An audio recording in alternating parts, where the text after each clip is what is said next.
भैया मुझे भी घर में हिस्सा चाहिए। घर आंगन और बचपन जब पुराने हो जाते हैं तो शायद रिश्ता भी आहिस्ता आहिस्ता बदलने लगता है। कंचन 4 भाइयों के बीच अकेली बहन थी। शादी के बाद गर्मी की छुट्टी में 1 महीने मायके में गुजारा करती थी। कभी लगा ही नहीं घर की पराया है। वक्त के साथ भाइयों की भी शादी हो गई। अब महीने 15 दिन में बदलने लगे थे धीरे धीरे। सप्ताह में भी अब ज़्यादा आना नहीं होता था क्योंकि बच्चे भी बड़े होने लगे थे और घर में अपनापन भी कम महसूस होने लगा था। मम्मी पापा की वजह से साल में 1-2 बार चक्कर लगा देती थी। आज अचानक से बड़े भैया राकेश का फ़ोन आया कि कंचन घर को बेचने की योजना बनाई है, तेरा भी सिग्नेचर चाहिए होगा तो आना ज़रूर। कंचन को कभी भी पैसे का कोई लालच नहीं था। अगर भाभियाँ 1 देती तो वो 4 देती। हमेशा दिल खोलकर ही खर्च किया कर था।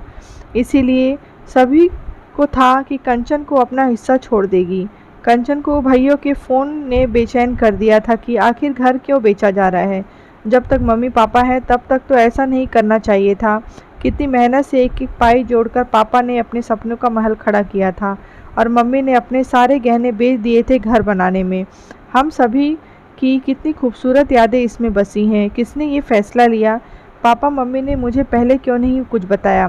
कंचन मायके पहुंच गई थी। दिए हुए समय पर घर का माहौल बहुत बदला था। मम्मी उदास थी पर कुछ भी कह नहीं रही थी और पापा चुपचाप लेटे थे अपने कमरे में। पापा, घर बेचने का फैसला किसने लिया और आप लोग कहाँ रहेंगे? बेटा, तुम्हारे भाई अब अलग अलग रहना चाहते हैं तो उनको बंटवारा चाहिए। ये घर 4 हिस्सों में बंट नहीं सकता तो इसको बेचकर अपना अपना हिस्सा लेंगे और अपना पैसा लगाकर नया घर खरीदने का मन है सबका। तो मैं क्या करता? रोज़ रोज़ की किचकिच से घर की शांति भंग हो रही है। सभी ने हमारा भी बंटवारा कर लिया है। 3-3 महीने हमें रखेंगे ये लोग। पापा का गला भर आया था। कंचन ने भी फैसला ले लिया था और अब भाइयों को बताने की बारी थी। रात को खाना खाने के बाद उसने सभी भाइयों और भाभियों को एक जगह बुलाया और बोली, मुझे भी घर में हिस्सा चाहिए।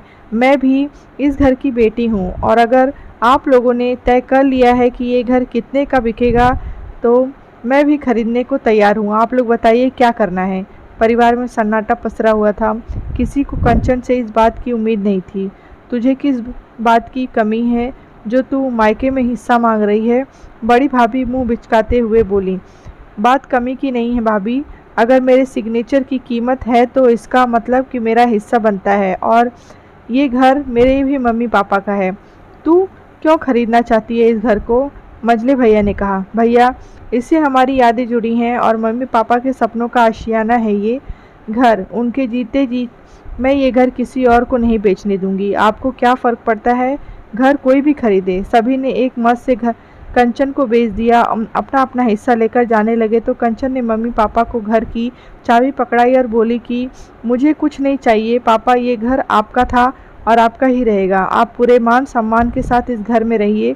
आपको किसी के घर 3 महीने के लिए जाने की ज़रूरत नहीं है। मैंने एक केयर टेकर से बात कर ली है, वो आपकी देखभाल करेगा और मैं आती जाती रहूँगी।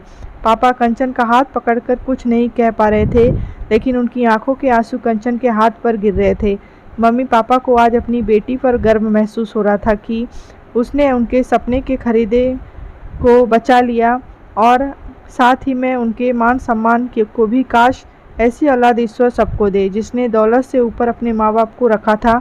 उसने घर का हिस्सा नहीं मांगा था बल्कि उनके दिलों के टुकड़े हिस्से को भर दिया था। भाइयों को भी अब कंचन के नज़रें मिलाने में शर्म आने लगी थी। पर कहते हैं ना, अब पछताए होत का जब चिड़िया चुग गई खेत। कहानी आपको अच्छी लगी हो तो लाइक करें, शेयर करें।